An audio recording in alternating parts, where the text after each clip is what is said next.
दोस्तों तो इस वीडियो में एक और अपकमिंग आईपीओ के बारे में बात करने वाले हैं। ये आईपीओ है स्लोन इन्फो सिस्टम का आईपीओ।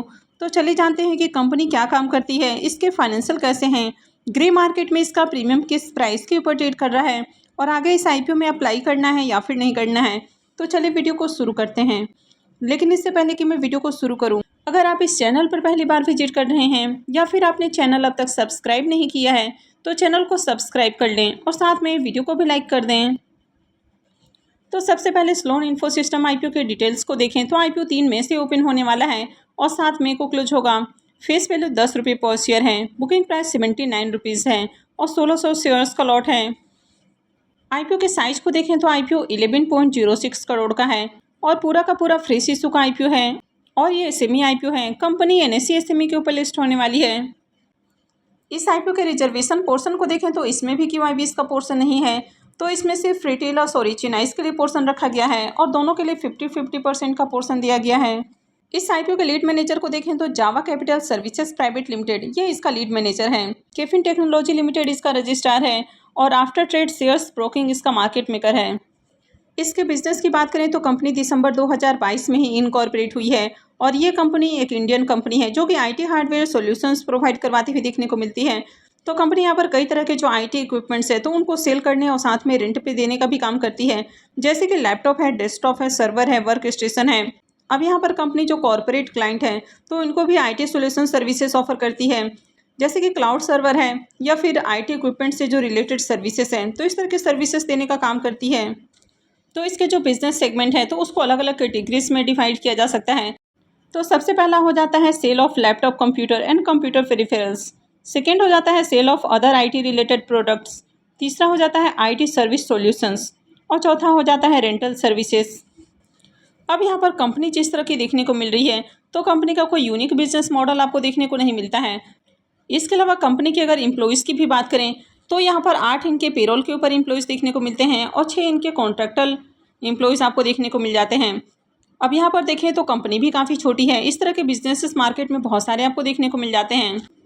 कंपनी के फाइनेंशियल को देखें तो यहाँ पर आपको फाइनेंशियल 21, 22, 23 और फाइनेंशियल 24 के 3 क्वार्टर का फाइनेंशियल देखने को मिल जाता है। अब यहाँ पर जैसे कि कंपनी बताया गया है कि कंपनी 2022 से ही मार्केट में इनकॉर्पोरेट हुई है और अगर आप कंपनी के फाइनेंशियल को देखें तो फाइनेंशियल 21 से ही इसके फाइनेंशियल आपको देखने को मिल रहे हैं। अब अगर एसेट की बात करें तो कंपनी के एसेट के अंदर ग्रोथ है। कंपनी के रेवेन्यू भी साल दर साल बढ़ते हुए देखने को मिले हैं। कंपनी के प्रॉफिट को भी देखें तो कंपनी के प्रॉफिट के अंदर भी शानदार इजाफा देखने को मिल रहा है। फाइनेंशियल 21 में कंपनी 27-27.5 लाख का प्रॉफिट बना रही है। फाइनेंशियल 22 में 38 लाख हो जाता है। फाइनेंशियल 23 में देखें तो ऑलमोस्ट आपको डबल देखने को मिल रहा है, यानी कि 74 लाख से ज़्यादा का प्रॉफिट है। और फाइनेंशियल 24 के 3 क्वार्टर में ही इसके जो प्रॉफिट है वो 284 लाख देखने को मिल रहा है और पिछले साल के मुकाबले अब तक इसका प्रॉफिट देखें तो करीब 4 गुना के अराउंड आपको देखने को मिल रहा है, यानी कि प्रॉफिट के अंदर शानदार आपको जंप देखने को मिली है। कंपनी के नेटवर्थ को देखें तो ईयर ऑन ईयर कंपनी के जो नेटवर्थ हैं वो भी आपको इंक्रीज होते हुए देखने को मिले हैं। कंपनी के रिजर्व को देखें तो फाइनेंशियल 23 में इसका जो रिजर्व है वो 25,94,000 देखने को मिल रहा है और फाइनेंशियल 24 के 3 क्वार्टर में इसका जो रिजर्व है वो बढ़कर 800 लाख देखने को मिल रहा है। तो यहाँ पर देखेंगे तो फाइनेंशियल 23 के मुकाबले अभी जो करंट फाइनेंशियल ईयर चल रहा है तो इसके 3 क्वार्टर में आपको शानदार उछाल देखने को मिला है। चाहे आप रेवेन्यू के अंदर देखें, प्रॉफिट के अंदर देखें, कंपनी के रिजर्व को देखें तो हर जगह आपको उछाल देखने को मिला है। अगर कंपनी के बोरोइंग्स की बात करें तो कंपनी के जो बोरोइंग्स है वो पहले के मुकाबले आपको कम होते हुए देखने को मिले हैं और कंपनी के ऊपर ज़्यादा कर्ज भी आपको देखने को नहीं मिल रहा है, क्योंकि कंपनी के पास जितना कर्ज है इससे कहीं ज़्यादा कंपनी के पास रिजर्व देखने को मिल रहा है और कंपनी भी प्रॉफिटेबल देखने को मिल रही है। अब यहाँ पर जिस तरह फाइनेंशियल 23 से 24 के बीच में कंपनी के फाइनेंशियल दिखाए गए हैं, यानी कि इसमें जितना ज़्यादा उछाल देखने को मिला है तो कंपनी के जो ओवरऑल फाइनेंशियल है ये काफ़ी मैनिपुलेटेड देखने को मिल रहे हैं। कंपनी की भी बात करें तो कंपनी कोई खास बिजनेस करती हुई देखने को नहीं मिल रही। इस तरह की बहुत सारी कंपनियां मार्केट में आपको देखने को मिल जाती हैं। कंपनी के एम्प्लॉयज़ की भी बात करें तो कंपनी के टोटल आपको 14 एम्प्लॉयज़ देखने को मिलते हैं। अब यहाँ पर जिस तरह ये ओवरऑल आपको आईपीओ देखने को मिल रहा है तो दिसंबर 2022 में कंपनी इनकॉर्पोरेट हुई है और 2024 में मार्केट में लिस्ट होने वाली है। अब यहाँ पर कंपनी का जो आरओई देखने को मिल रहा है 74 का है, यानी कि काफ़ी अट्रैक्टिव है। वहीं पर आरओसी को देखें तो 34 से अबव है, तो ये भी काफ़ी बढ़िया है। डेट टू इक्विटी रेशियो 0.33 का है, यानी कि कंपनी के ऊपर ज़्यादा डेट नहीं है। और रिटर्न ऑन नेटवर्थ को भी देखें तो ये भी 23 से अबव है, तो ये भी काफ़ी अच्छा है।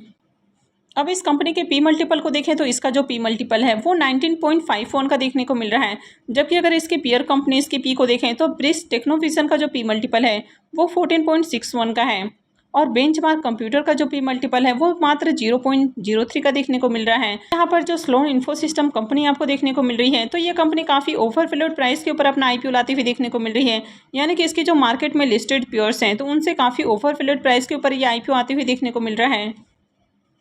अब इस आईपीओ के ऑब्जेक्टिव की बात करेंगे, कंपनी आईपीओ के जरिए जो फंड रेज करने वाली है तो उसका यूज कहाँ करने वाली है। तो सबसे पहला ऑब्जेक्टिव है कैपिटल एक्सपेंडिचर, यानी कि company laptop, desktop, SSD, RAM तो ये सारी चीज़ें परचेज करने वाली है, यानी कि कंपनी 5.01 करोड़ रुपये कैपेक्स के ऊपर खर्च करने वाली है। वहीं पर रीपेमेंट और प्रीपेमेंट के ऊपर कंपनी 3.92 करोड़ रुपये खर्च करने वाली है और जनरल कॉरपोरेट पर्पज़ के ऊपर कंपनी 1.29 करोड़ रुपये खर्च करने वाली है। अब इस आईपीओ में लॉट साइज को देखें तो आईपीओ में 1600 शेयर्स का लॉट है और एक लॉट के ऊपर इन्वेस्टमेंट अमाउंट 1,26,400 रुपये रहने वाला है। इस कंपनी में प्रमोटर्स की होल्डिंग को देखें तो अभी कंपनी में प्रमोटर्स की होल्डिंग 99.43% है और आईपीओ आने के बाद प्रमोटर्स की होल्डिंग 73.01% रहने वाली है। इस आईपीओ के इम्पोर्टेंट टाइम टेबल की बात करें तो आईपीओ 3 मई यानी कि फ्राइडे से ओपन होने वाला है और ये 7 मई को क्लोज होगा। अलॉटमेंट डेट 8 मई होने वाला है, रिफंड डेट 9 मई रहेगा, क्रेडिट डेट भी 9 मई होने वाला है और लिस्टिंग 10 मई को होगी। तो चलिए अब इसके ग्रे मार्केट प्रीमियम को भी देख लेते हैं और जानेंगे कि आगे इसमें अप्लाई करना है या फिर नहीं करना है। स्लोन इन्फो सिस्टम आईपीओ के अगर ग्रे मार्केट प्रीमियम को देखें तो इसका प्रीमियम अभी 30 रुपीज़ के ऊपर ट्रेड कर रहा है और आईपीओ में 1600 शेयर्स का लॉट है। इसका मतलब है कि आईपीओ से करीब 48,000 रुपये का प्रॉफिट हो सकता है। इसके प्रीमियम को देखें तो इसका प्रीमियम 38% के ऊपर आपको ट्रेड करते हुए देखने को मिल रहा है, तो इसका प्रीमियम आपको अट्रैक्टिव प्राइस के ऊपर देखने को मिल रहा है।